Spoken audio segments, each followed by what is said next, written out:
What's up, everybody? We are getting started. My name is Los. I am groggy. I'm going to explain why. I got Max and a special guest, Justin Colby, with us. Yo. Justin, so everyone knows, why don't you give them a little bit of an intro about you? I am a full-time real estate investor. Been doing that for 14 years. Talked by this guy. Trying to figure out social media and tag you guys in this post is not as easy as people think it is. Literally just as easy as writing your name with the word "at." Just trying to get it done here. So yeah, that's me. I've been flipping homes for 14 years, and you're one of my best friends. And Max is a cool ass dude, and I couldn't be happier to be on here. Justin just moved to South Florida, which is good for me because it's a quick hop, skip, and a jump. That's it. So here's why I am groggy. I don't smoke weed. Not that I'm against it. It's never worked for me. And I've tried CBD to go to sleep, and it's also not worked for me. We have a new client. He has a CBD whole line. He's a doctor. And I was like, it's not going to work, bro. It's not going to work. Anyways, gives me gummies and gives me some tinctures. I take the gummies. I'm like, nah, this didn't work. I take the tinctures. That didn't work. I go up to pee again, and I was like, I really just want to go to bed. I'm going to take more tinctures. It's not going to put me out. Because he was like, no, it's not going to pass you out. Probably one is what he meant, not three. So I take three. I pass out. I wake up hung over, From CBD. Yeah, I'm just like, I can't. There's Delta 8 in it, whatever, which I think is legal. So I can't get up. I'm just like, I'm out the door. I come here like a zombie. They want to shoot ads. I'm like, I can't say my name right now. I woke up late, went back to sleep, couldn't even take my daughter to school. I was like, I'm immobilized right now completely. So what I decided that would make sense is to start drinking. Yeah. Have a quick cocktail with my boy and see if that helps me at all, because I can't do anything else. I've had a lot of caffeine. It didn't do anything, so I'm just kind of trying to find solutions right now so I can kind of wake up a little bit. Yeah, there's nothing like coming in to shoot a podcast and see it. Just I walked in and saw this, and it's just like, I'm out. I'm not feeling great today. I'm just feeling out of it. And I just don't like it. I don't like the feeling of, I don't get why people want it. You overdosed. Let's call it what it is. You overdosed on it. Yeah. I will do a 5 milligram edible at night with my wife. I get the body high, and I'm out. Yeah. But I'm sensitive to weed, just like you. Like I can't function. I'm not the guy who can go like smoke a joint and go hang out with people. Rosen, you got to send home to smoke, and he'll be like smarter and stuff. It's crazy. But you were eager. I was. This is probably the most eager you've been. I came in. You're like, we sat down here. Usually we kind of shoot the shit a little bit. Let's like, are we on? Are we recording right now? Let's get started. Rosen was yelling at me. He's like, for us to knock this one out today, we got to go front to back, like no mistakes. I was like, okay, just tell me when we're on. We'll just get started. It'll be easy. That's it. That's the whole point. We make mistakes all the time. If you Right. listen to us. That's the podcast. We just talk and make mistakes the whole time. All right, so we're going to start with the Trump SPAC. So for anybody that doesn't know, Donald Trump has been banned from social media. He said, I'm not going to take that. I'm going to start my own network. That was like a few months ago. That was a whole problem. And now he said, hey, I'm going to run a quick SPAC, and I'm going to do my network. It's going to be called Truth, I believe, right? Yeah, Truth Social. Or Truth Social, something like that. But it's a whole media network with its app, kind of like a Twitter Parler variation. I don't know much. But apparently it's having problems getting pushed out already, right? Yeah, the whole like SPAC thing is interesting. And we were talking a little about this before we went on about just like what it is for anybody that's listening that doesn't know. So Right. So basically, it's a pretty crazy model, and it's basically just a workaround to go public, right? So it's a shell company raises a ton of money, goes public, and doesn't do anything. It just sits there until it has an acquisition. And this happened a lot of the EV companies, electric vehicle companies, they've done it. So this company, it was like DWAC, just bought it and like rolled it into there. This is going to be the best struggle bus, bro. if you're just listening to us on Spotify or Apple right now, you got to go watch the video we're going to put on YouTube. My headphones are just falling off me. I'm sitting here trying to talk about important stuff. Trump's SPAC, and I look over and see Los just kind of falling back and his headphones falling off. So this will be a good one. We'll see. This might be just a Max episode here. But anyway, so yeah, it bought it. The news got announced, and the stock spiked massively yesterday Today it's spiking again. It's become a big stock on the Wall Street Bets forums. So all the Redditors are getting in on it. And there's also another public company that's the, I think like the ad tech platform that was involved in Trump's campaign. That's also Part of it. been booming as well, but it's been halted like a bunch of times in the last 2 days because it's just So I'm one of spiking. these people that doesn't know. This company that Trump started is already public? Correct. So yeah. So typically, like if you want it to go, like when Facebook goes public or Yeah. Apple went public, right? It's a expensive and long process, Yeah, right? yeah. You got to go through the SEC, you got to file S1s, you got to do all this stuff and road shows to get capital for underwriters. So these SPACs are basically, they do all that initially. So that way, like, because Apple, for example, like they buy companies all the time. Yeah. The companies are technically now part of a public company, but they don't have to go That's public, right? Yeah. So that's essentially what's happening here. This company did all the Work legwork behind the scenes. and They then go public. acquired And there's this nothing company. to this company as a moment in time. When these companies go There is public, now. if you look at their like stock chart, like the price, Yeah. it's like this for months or like a year, And then it goes, and then once news breaks of like, oh, they're buying, you know, Faraday or they're buying this or they're buying whatever it is, then all of a sudden it you know goes crazy, and the person whoever raised all the money in this pack makes a ton of money because they were able to buy stock at $1. Now it's worth $500 or whatever it is. yeah. It's a When crazy the model. rich gets richer, right? That's just He's only literally able to life. do that because he can pay this SPAC situation. Right. They get him. You're only able to be allowed to join in the SPAC if you have connections, Dude. and it's hard and hard a and thing. hard. Yeah, it's totally a thing. But the big question is like, so that's what's happening on the stock side of things. But the big question is like, is this actually going to be a viable platform, Social media platform. social media platform? We can go around the table on this and talk about it. I think it's the challenge. This is what the challenge Parler had early on, and any of these platforms, Gab and stuff have. It's like if you go the like no moderation route, then you just get bombarded with trolls. And that's what's happening. Like day one on the platform is apparently just like a disaster. It's like just people, trolling Trump and posting everywhere. And like, if you're going to be a free speech platform, you got to leave it all up there. If you're Right. not touch anything. And then it's like, do you really want to use a platform that is just littered with, horrible content? And who's going to go on there? That's the thing. You're Yeah. going to only get those people that are really into that. And that's a pretty crappy user base, in my opinion. I think that Trump's trying to be relevant again.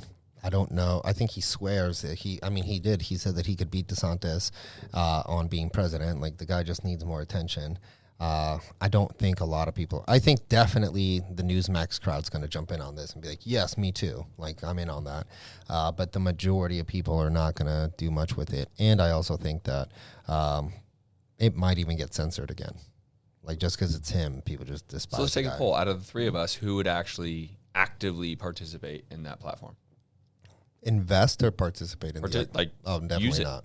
No, No, I would me never. neither. I would never. No. The normal user, to Max's point, is going to be the person that wants to be super hyper opinionated in a negative way, most likely. Basically all trolls and haters. Right. And the normal user of a social media, right, would likely not. I'll never use it. Never. Not because I don't like Trump or not because I would use it to understand if you can sell ads, but that's it. And that's the challenge. I think the challenge is that the only path forward is for Facebook and Twitter and Google to pull back and be less restrictive because they've built the user base and that people use it for valuable things and real things and But social will they? things. It'll never work the other way. I don't think there'll ever be a social platform that reaches scale and is profitable that's built day one on say whatever you want to say. Right. You're not going to attract enough people. You're going to attract fringe people. And people on the fringes 100%. are passionate. And you might get a few million really active, passionate users, but you're never going to build social media platforms, things built on social graphs need tens of millions, hundreds of millions, billions of users, right? So if you don't have that, like, you'll just stay a little fad, a little trend for a few years and die off. No, I agree. I don't think it's going to be, I think it's going to get a quick valuation, quick drop again, and no one's going to really use it. It'll have its people, 5 million, 10 million people, but overall, it's not going to be anything crazy. I mean, 5 million, 10 million people sounds insane, but in the grand scheme of things, it's 1%. And it all depends on Apple. Right. So right. that's the real like trick here is that Apple controls Apple and Google, in my opinion, control everything. I mean, Amazon is part of that, but like all these we talked about this in past episodes, think about like these 10 billion, 50 billion, $100 billion companies that wouldn't exist without Apple, right? Like if Tim Cook said today, you know what, Netflix, and this can be we can do this as a nice little transition there, right, into our next topic, but said to Netflix over this Dave Chappelle stuff, said, hey, you need to remove Dave Chappelle's content. And if you don't remove Dave Chappelle's content, we're going to pull you from the App Store. That would be devastating to Netflix business, right? They would still exist. They would still do okay. But think about how most people consume Netflix. I think it's through Apple devices, Apple TV, right? You're going to lose tens of millions, hundreds of millions of users pretty quickly. The two biggest shows right now on Netflix are Squid Game, which is not American at all, and then Dave Chappelle. I've heard that Squid Games to them is worth $900 million. It costs $26 million to put together. It cost $21 million to do Chappelle show. So my man just fully took all that and then put it into a $200,000 system. But he took like 23 of that. But you know, a lot of the people from Netflix are saying nothing's inclusive, yada yada. I mean, the two biggest shows are ran by a Korean group and a black guy. Like it's everyone's included in Netflix. Like I was watching a show that had like, it's an Indian show. The other biggest shows are Money Heist. That's fully Spanish. Yeah. Like Netflix includes everybody. And now they want to do a walkout because no one feels good about the Dave Chappelle thing, which is where we can move into next. Because the LGBTQ community is pissed off about it. I've even seen, because I'm a big TikToker, I've seen a lot of like the gay community, and I can be totally talking off topic because I don't know. But I've seen a lot of that community really be pissed off at the other side of the community being like, you guys are just trying to fight for no reason, guys. You're making us look bad. Well, this is where it gets really strange. And it's strange for me watching, and I think, you know, we're three white dudes talking here, right? So we don't really have any like dog in this fight. Right. We're very fortunate. We're very successful. We have everything going for us, right? So this is purely just kind of as a bystander watching, and somebody who frankly doesn't care. Like, I don't care what anybody does. Like, you can, you know, love who you want to love, do what you want to do. Like, I am all for everything, right? I really don't care. If you want to be called something, if you want to do something, as long as it doesn't hurt me or impact me negatively, do whatever you want. Like, I'm very, very big about freedom, and I think we all are really big about freedom. What gets really confusing, and this is what's hard to keep up with, is who is marginalized and who is the, you know, underdog, and who are we supposed to support? Because it keeps changing, right? So if you're following what's happening with Dave Chappelle, like, you know, it seems like, and again, I'm not an expert on this, so I'm just like trying to follow the, you know, the acronyms and the groups and stuff. Yeah. It seems like there is a tiff between feminists and the transgender community in certain parts. And that seems to be what Dave Chappelle, part of the thing. Like he's, you know, part of this, you said I'm Team TERF, which is, you know, trans, you know, radical feminine. It's like exclusion. I don't know, some acronym essentially is like feminists excluding, you know, transgender men. So men who become women, I believe, and then they're getting the same rights as women. And it does get confusing because it's like up until a few years ago, it was all about women equality, right? It was all about like, what can we do to level the workplace for women? What can we do to make more women CEOs? What can we do to make sports? Like, what can we do? And now it's like, you know what, we did enough for you. It's time to move on to this next group. Right. And then it's like, well, what's going to happen? Is there another, in 2 years, is it going to be now this group that we've been fighting for? It's like, they're accepted and normal, and we don't have to worry about it anymore. Everything's good. Now there's this other group that's been offended or impacted negatively. And it's just, one, it's really hard to stay on top of. I feel like this stuff's moving so fast, especially with social media, like just words, terminology, phrases, things like that. And there's no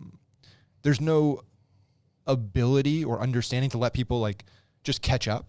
It's like expecting you day one to know everything about my world and my life. And if you don't, you're evil, not just like, hey, maybe I need to educate you on this. And then that's one thing. And then the second thing is like, it's common here. I don't understand the You're world we supposed to live in get anymore. made fun of. Where, again, it'd be one thing if Dave Chappelle spent the entire special and his entire comedy career attacking the transgender community, or attacking the Asian American community, or attacking just the LGBT community, or what, just women, right? Like, that's clear. Okay, this dude's like doesn't like this group of people. Yeah. But most comedians, most big comedians, make fun of everybody, every single person. That's why it's funny. That's comedy. It's not malicious. It's comedy. It's speech, and it's speech is not violence. Like, I can't this whole concept, and then I'm going to shut up here. Like, that words are equal to physical violence is the craziest shit I've ever heard. It's not. Speech is speech. Me physically hitting you is violence. Right. Me physically attacking you is violence. Trying to equate that is insulting to people who have actually been victims of physical abuse. Right. Like, I would be seriously offended if I was a woman and I've been abused by my husband for a decade, and some 18-year-old on TikTok who doesn't like Dave Chappelle saying something on a comedy special is trying to say that they're as attacked as that woman. That's absurd to me. Yeah, I don't think it's going away. I think cancel culture is like a full vibe. I think the way that Chappelle and Netflix addressed it was strong, because I think you have to start standing up against this kind of stuff at one point too. So they went to them. They're like, shut it down. Dave Chappelle was like, no, I don't care. And then you can't really make, you almost like can't go, if he doesn't want to be canceled, he's like, no, fuck you guys. And so everything almost gets like ignored to a degree. And then the Netflix guys, they put out a piece of content or a press release or whatever that was like, yeah, we support Dave. We're good. We're fine. But they're walking it back now. Are they? So Ted's, I think it's Sarandos, who's the CEO now of Netflix, is beginning to, I think 2 days ago or yesterday, issued a statement now caving. Like, you can see the wheels turning, right? Starting to issue statements. Basically, he was on, I think it was the earnings call, and was basically saying, you know, we should have put more thought into it, and we should have spoken more with the individuals, and we should have done this, and this. And it's like, you can't.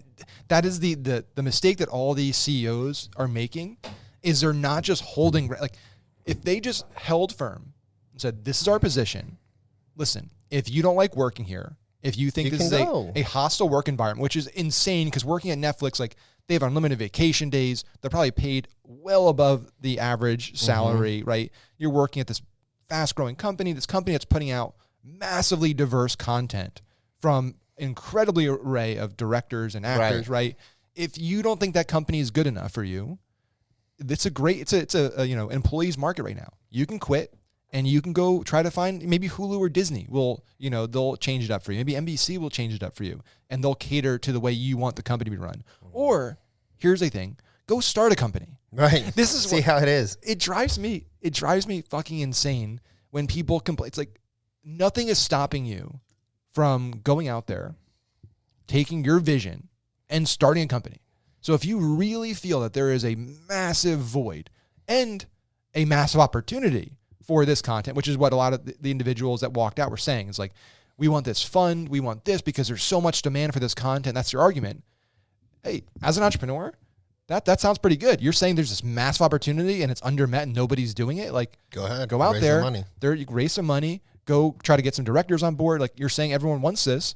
It should be pretty easy to start the company. Right. But no, people don't want to take the risk. It's, I want to keep getting my paycheck. Yeah. But I also want to complain, and I want to protest, and I want my employer who's paying me that money to do everything I want.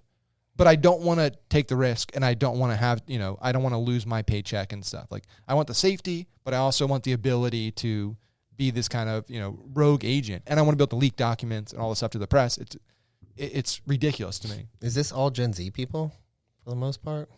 No, I don't think so. Just everyone now? I think it's infected everything, because now it's everyone's. It's like the media just covers this. Like, it was like a dozen people that walked out. Yeah, and they covered it as if it was out of how many? Right, I was just going to say. I mean, massive company. Yeah, it's not. Everyone would rather have an opinion and be heard than to actually do, like, to your point, leave the company, do what they firmly believe, start their own company. They just want to complain. It's easier to do that. Do you even believe on it, or do you just want to matter because right now you don't get picked up anywhere? Yeah. A lot of this has, if we go full circle, in my opinion, A lot of this has to do with social media. They want a reason to be on TikTok. They want a voice to be heard on Instagram. They want more followers. This is a hot topic. I'm going to leverage the topic, and I'm going to go to TikTok with it. I'm going to go to Instagram with it. I'm going to... Quick million followers. That's... Now, listen, I'm also not... The reason why I'm being so quiet, I don't even pay attention to any of this shit. None of it. Because I don't watch news. I don't have cable. I don't... Like, I have YouTube TV, so don't get me wrong. I'm watching sports. I'm doing that. But, like, it's irrelevant to me because I am an entrepreneur. The only thing I care about is my family and my babies. And my babies are my multiple companies that I run to go make a difference in this world, to make impact, to make money, and have a great life. This, to me, I don't even understand what they're complaining about. Like, first of all, I didn't watch the Dave Chappelle thing, not because I don't like him. I don't have time. I don't have time to sit for 2 hours or however long it is. Yeah, but you're one of the 12, man. Like, the world spends their time watching things to see how they can criticize. You know?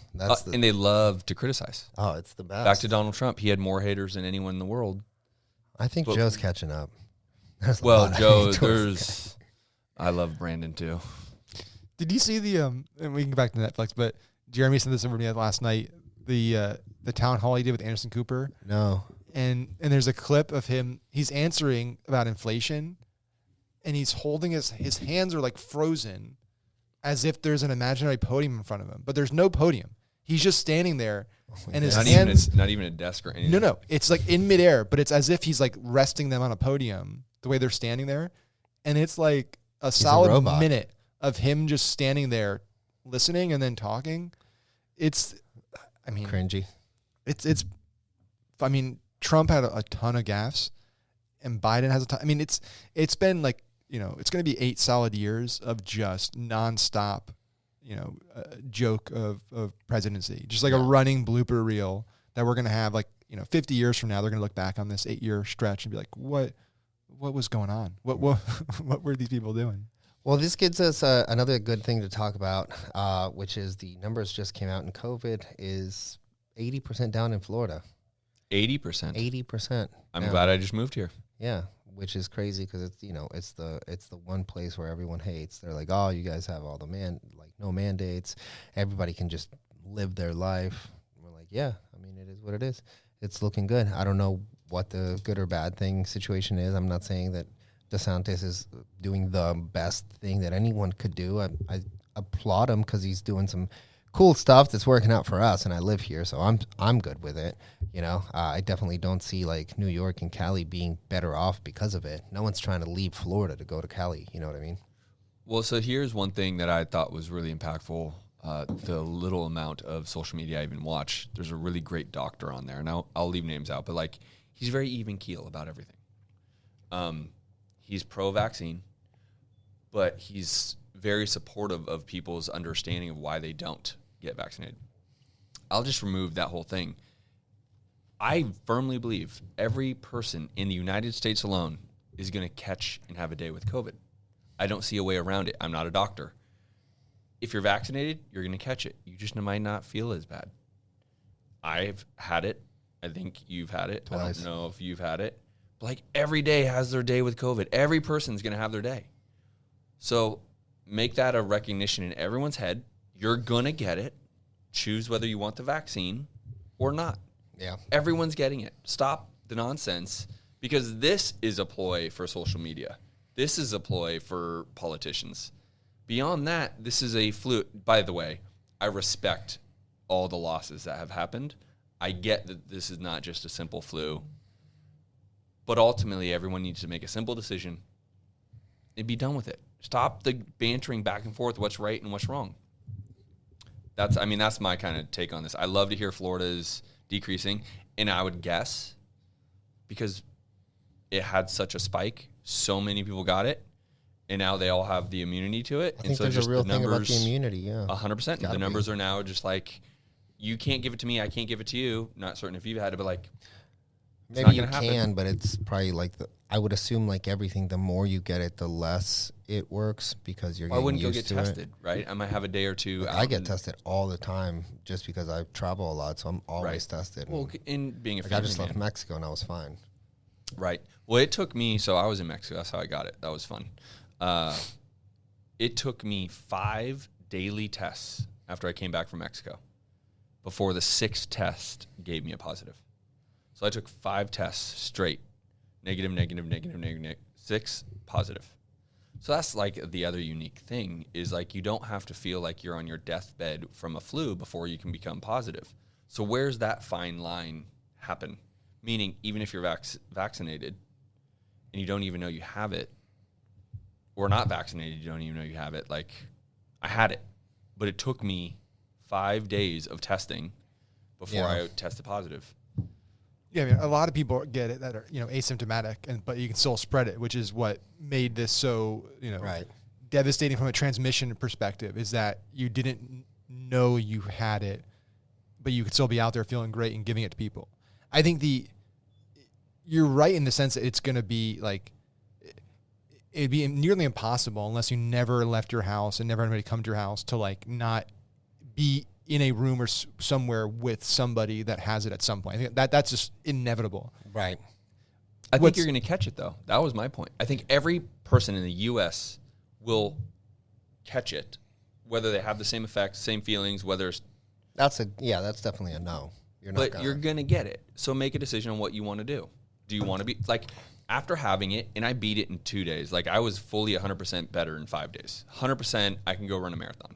Some people obviously don't have that kind of recovery time. But even then, would I maybe get the vaccine once I can, basically, essentially, like next 120 days? I'm more open to it, and I didn't even get hit hard on this thing. But I'm just more open to it because I also ended up transmitting it to my wife and my, at the time, 7-month-old baby girl. That was the travesty for me. I was like, oh, but if I was vaccinated, I still would have given it to them. That, yeah. So that's where it's a possibility. So it's there's still breakthrough infections, and you can still transmit it 100% if you're vaccinated. It's just the viral load of that transmission's significantly lower with the vaccine. But yeah, it's like so. My wife and I got vaccinated, and we did it because we have a similar age kid, and that was pretty much 100% the reason. Yeah, right. That was 100% the reason. 100%. It's just like if I have no idea what happens to babies, like if there's even a 1% chance that this could put him in the hospital, like I'm willing to take a risk on my end. Like that was a personal decision I made. Yep. And we've talked about this numerous times on the show so far. Like at this point, every single pretty much human being in a first world country has had the option to get the vaccine or not get the vaccine. Right. And so if you are very concerned about it, you can get vaccinated and you can social distance and you can do all this things. I just don't get why we're still so hung up on the percent of people that aren't getting it. Like, again, this is coming from somebody who is vaccinated, who did it and has followed all the rules and did everything. Like, I just frankly don't care. And I don't know where it stops. Like, this is where it gets really slippery. Just leave it alone.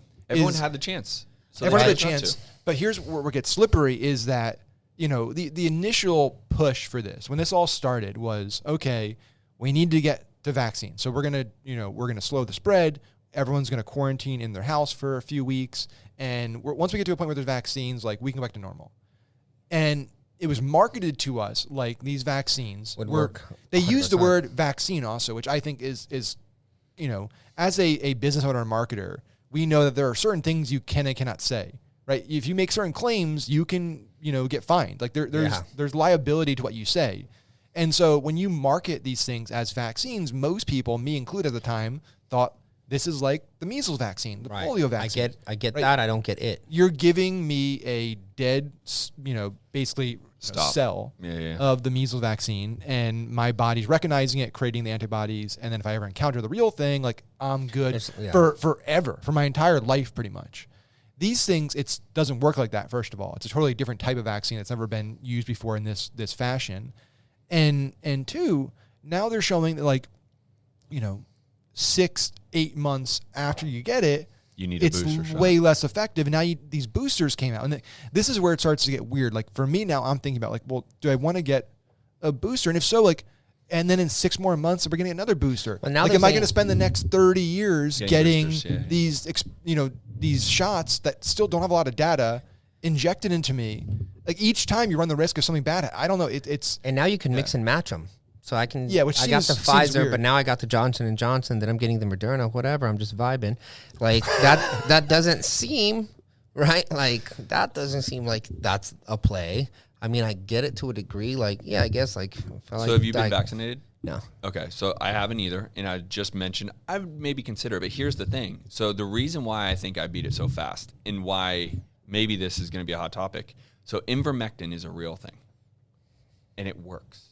So I took it the day I was feeling weird, which is that 6th day, and I got tested.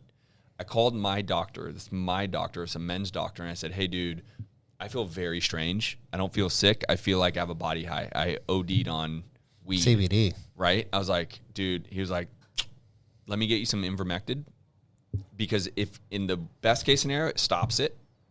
In the worst case scenario, you're going to run for 3 days and be better.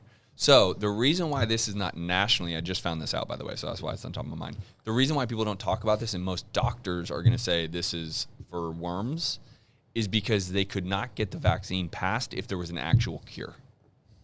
So they were all restricted by talking about it at all. If there was a way that this could be stopped, they were not going to be able to push a vaccine forward. Well, guess who runs government? Big business. We all can go around about that. Yeah. So essentially, I started taking this the day before I got my result back. By day 2, I basically felt like I had a little bit of a cold. By day 5, I could go run a marathon. I then also, on day 4, got the Regeneron drip, where in Arizona, you basically have to call the doctors. They do a visual interview with you. And as long as you qualify, meaning you have asthma that you can prove, you have hypertension, you have a bunch of these different things. I have hypertension. How are you going to prove it? They said, great, you're 40 years old, you have hypertension, you qualify. I sat in the hospital for an hour. They gave me a drip. I walked out of there like, again, go run a marathon.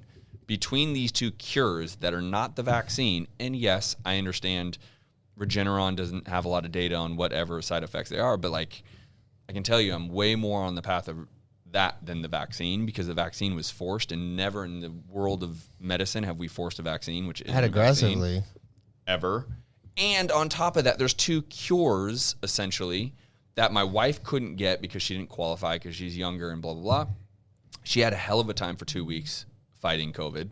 My baby spent 2 days and was 100% back to normal. She was a little tired, had a little fever, 100% back to normal. Even the doctors are like, we don't understand how this works in babies, because essentially they have like no immune system, but the best immune system for this specific situation. So babies somehow just like pop right back and they're like, hey, that was fun.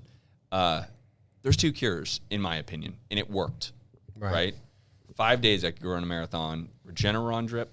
Now, and I don't know how Florida used to give this out, like at least in Miami, you literally could walk on street corners and there was places saying, hey, come get the Regeneron. Well, the monoclonal antibodies, they're set up everywhere here in Florida. And I think they're trying to restrict it, which I don't understand, because as someone that's had it, it is unbelievable. Well, they're trying to change the other states want it, so they don't have enough supply, so they're reallocating supplies from Florida and other states to other states, which is interesting because you think they would just make more. Yeah, I mean anytime you mention ivermectin, like we're gonna get every episode on this podcast gets brought up, it's flagged. Yeah, I mean, listen, I'm a big Joe Rogan fan, so he talks about it every episode now, especially because that was one of the things he took, and then CNN, kind of defamed him for a week, and then his lawyers reach out to him, and they stop talking about it. I think I kind of fall in the middle with it. So I think it demonizing anything without like just any real data and just saying like, because this doesn't fit what we want to push and we're not going to talk about it, like any type of therapy, I think it's just wrong. I think it seems like it still needs a lot more data, because what gets really difficult with this stuff for anything, both like the pro and the con, is identifying what actually did it, right? So for you, like, is it the fact, like for Joe Rogan, for example, is it the fact that he's just a very healthy person? Sure. Who works out, who eats right, who takes supplements, takes vitamins, takes care of themselves. And then on top of that, took, IV vitamins, took, the monoclonal antibodies, took all these things. And then is it one of those things that did it? Was it a combination of all of these things? Was it, 2 of these things? It gets hard to say. I think the biggest thing that it's surprising, we've talked about this in past episodes, more people don't talk about over ivermectin and stuff. And one of the reasons ivermectin also they don't talk about is because, and nobody pushes it because it's out of patent. So there's no money to be made. It was Merck gave it away to cure river blindness a long time ago. They just gave it away. They're like, we can't make money with this, but it can save a lot of people's lives. So we're just going to give it away. And they won a Nobel Peace Prize for it. But I think more people should be just talking about just like being healthy. Right? No one talks about that. Just being healthy, Totally. especially with a kid. The kids one is real crazy because now they're pushing the 5 to 11 vaccine mandate for everyone when there's a total of, I believe the last count was like 600 under 18 have actually died from COVID. And they also, in that count, like kids that died in like, other diseases, but they had COVID. If you take all of that out and you also take out people that are like on their deathbed, have terrible gene disorders, I think it's a total of like 10 or 20 under the age of 18 healthy kids that got COVID and died. Like that's a crazy small number. Right. What we should be talking about instead is like, well, the things we can't fix. So we can't fix age. So obviously for elderly, that's a huge risk. We can't change anything about that right now. Maybe 50 years from now we can. But the other one is people that are morbidly obese, people that have, diabetes, people that have all these conditions. It's like for most people, unless it's a genetic thing, that can be fixed. Like if day one with COVID, when we said locking inside your house, the government said, hey, everyone get out there. We're going to send you checks. Use some of that to get, get a Peloton. Yeah. Maybe not Peloton. Get a cheap, a generic version of Peloton. Get some free weights. Get some, resistance bands. It costs $5. Do some push-ups. Do some sit-ups. Change your diet up a little bit. Start eating vegetables. Start eating supplements. Vitamins. Like, if we told everyone to do that and really push that as much as we pushed everything else in the news, like, I think, and again, not a scientist, I have no idea here, but my instinct based on just the data would be we'd have less people that would have died. I think that's healthier people. I'm going to bring something up that may or may not blow your guys' mind. I had a very close friend just recently lost his mom. She had COVID a year and a half ago. Beat it. Got sick a little bit. Got pneumonia. Beat all that. Recently kind of just died out of kind of the clear blue. The medical community I want to say it was medical community, could have been insurance, paid him to mark that it was a COVID-related death. Cut him a check. A substantial check. Wow. I was, like, even saying this, I get infuriated because so many medical smart people want to look at data. Data. And But as it's being marketers, skewed. by the way, We believe in I it. get it. I love the KPIs, your numbers, where to pull the trigger, put money. The fact that he literally was cut a check to mark that it was a COVID-related death, it infuriates me. Is that every single case? No. But listen, there is no doubt There's a lot more. the medical community, big business, is benefiting massively. And now the proof to me is in the pudding. He literally just lost his mom 2 weeks ago. Yeah. Comes back to my office, says, hey, dude, you'll never believe this. They just offered me a substantial amount of money to say that my mom's death was COVID-related. High 6 or full 7? 6? No. I'm sorry. It was in the 5s. It was in the 5. But any amount, $1 Yeah. to buy that number so they can keep pushing COVID-related deaths. So how many other people, and I'd love if there's a way to comment or whatever, like how many other people have that story? Because there's no reason for him to lie to me. None. In fact, I saw the check and I was like, this is unbelievable. Dude, I just get infuriated by all of it. That's why I like to start this. Make a decision. Take the vaccine. Awesome. High five. Fuck yeah. I love you. Awesome. Don't take the high five. Who cares? Make a decision for yourself. Right. But big business and medicine, in my view now, medicine specifically, can all fuck off because they benefit drastically from this. Drastically. Ivermectin, I don't even pronounce it right. Like, the reason why no one talks about it is because they had to get the vaccine approved. If there was a reason for it to not get approved, they couldn't talk. So no one mentions it. There's no money to be made. So it's just, no one talks about it but Joe Rogan and now me.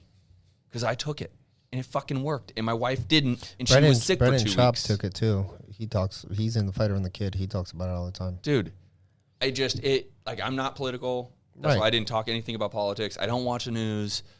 But fuck, like I'm a stat that can say this actually works. Go do that. And then they're going to pay you to say someone died because they had COVID related. Shocking. So it makes my blood boil even talking about it. Because I hate it. Yep. I agree. And at the end of the day, I mean, again, we can wrap with this. Like, I don't understand this obsession that people have with what other people are doing right in now. any capacity. In any at capacity. all. Like, I don't care. Like, if you're, listen, If we're not homies, I don't really care. yeah, and this might sound terrible, but like, if you are just a dumbass and don't do your research and you don't realize that there's 2 types of ivermectin, you go to a veterinary store and you take a bunch of the stuff for horses and you overdose and die, like, that's sad. Yeah. But at the same time, like, who's responsible for that? Like, we need to have individual responsibility on all sides. Like, And it's gone. It's totally gone. It is now. I don't want to take any responsibility for my actions. We're going to blame certain individuals for everybody else's problems and challenges and pains and frustrations. There's a complete lack of any accountability in our country anymore. And it's terrifying. As somebody who has a 1-year-old, like, growing up now in a world where it's just like, he's going to grow up alongside people that are growing up in a world that's like, yeah, it's this person's fault. It's, it's all a name game. You're 100 pounds overweight, but it's not your fault. It's Cheetos' fault because It's they okay. sold you McDonald's. Cheetos. Yeah. Or not even going a step further, and that's a whole nother topic we don't do on this show, but like, it's not even bad. These things that used to be universally thought as bad are now like, it's too hard to not be this way. So we're just going to change definitions of words, and we're just going to change the way we've always viewed things and say, you know what, being 200 pounds overweight, morbidly obese, it's not that maybe it's bad for your health and you should get healthier because you might die sooner and get diseases. We're just going to say it's good because we don't want you to feel bad. We can talk about this one on the next week, but I've been watching some TikToks. There's a lot of women, men going out and saying, hey, if you want to be in shape, that's a eating disorder. That's a food disease. Why do you want to be you're sick in the mind because you want to like be healthier? And obviously bodybuilders are like, I literally eat the healthiest things you can eat. Right. We're not Boiled trying to be, we're not trying to be full 12 cycle steroid bodybuilder professionals. Guys, they're just like, we're in college, we're past college, we do it for health. You guys are 290 pounds, 5'1", and you're mad that like we're just eating normal, and now you're like, oh, you guys are the sick ones, we're fine. It's like, it's crazy. Like, everything is a fight. Like, I'm healthy, you're sick mentally because I'm fat, but I'm okay mentally, and I'm just the way I am, love me as is. But I'm massively judging you for anything that I can do. There's just no side anymore. Yeah. Crazy. It's totally well. Why don't you wrap this one? Actually, why don't I? You look better. First of all, you look a lot better than even when we started this podcast. Dude, it's been a rough day. Yeah, this has been. It's noon. This has been a rough podcast. Hopefully next week Lois won't be try fine. experimenting the night before we do an episode, because I looked over at least 3 times today because we sit across from each other if you're not watching the video, and just saw him laying there, and it's like headphones just sliding off multiple times. I thought he was going to sleep. Yeah. Dude, it's been rough. If people like weed and CBD, bless your hearts, I can't do it. I think I'm just going to have to figure out how to go to sleep. If you have sleeping melatonin doesn't work, no. It does, but you can actually build a tolerance that one 100%. hurts you on like a lot of different things. So I try not to do it. It's really just like, I've been in a great vibe, and I think I'm going to get in a better vibe. I'll close it out with this, or you guys can close it out after. But I just bought a plunge. So I have a cold therapy, I have my sauna, and then I'll have some valerian root. I'm going to try that. I just got to stop traveling, which, by the way, I will be in Austin, Texas by the time you guys listen to this, it'll be too late for October, but the November one, we still have a few seats. It's 4 and 5. And then also, if you can't make that one, go to Jeremy's and Founders. I will be there as well. That is 11 and 12 in California. Just DM me at Los Hustle or at Max Finn, and we will get in touch with you guys, and we'll send you to whichever one you guys want to go. Yeah, Walmart is now pushing Bitcoin at the ATMs. Fact. Pretty cool. That's smart. And to be clear, so what Lois meant to say there was that he has his powerhouse live, his event that's happening. Yeah, I was talking like I'm a comedian. Yeah. You can catch me at the Improv. Yeah, he made no specific statements of what you're actually supposed to see. So this coming Monday and Tuesday, Lois and Yes. Josh have an amazing event. That I think, like he was saying, it's too late to get tickets to, but they have an event The week after. Week after. Yeah. In In Austin, Texas as well, to Hilton. In Austin. Mm-hmm. And then we have our Founders Mastermind event middle of November in LA. So We'd love to have you guys if you're a good fit on either one. So DM either one of us if you want to go to Max and Jeremy's. I'll send them the info. And same thing over here. You should probably want to go to both. And you'll get a very good understanding of marketing and get to talk with both of us on hanging out and having some down the middle ideas and conversations. So for myself, Justin, and Max, and guys, I promise I will never do CBD again. We will see you guys on the next episode. Bye. thanks for bearing with us, guys. Thanks for bearing with us, guys. Thanks for bearing with us, guys. Thanks for bearing with us, guys.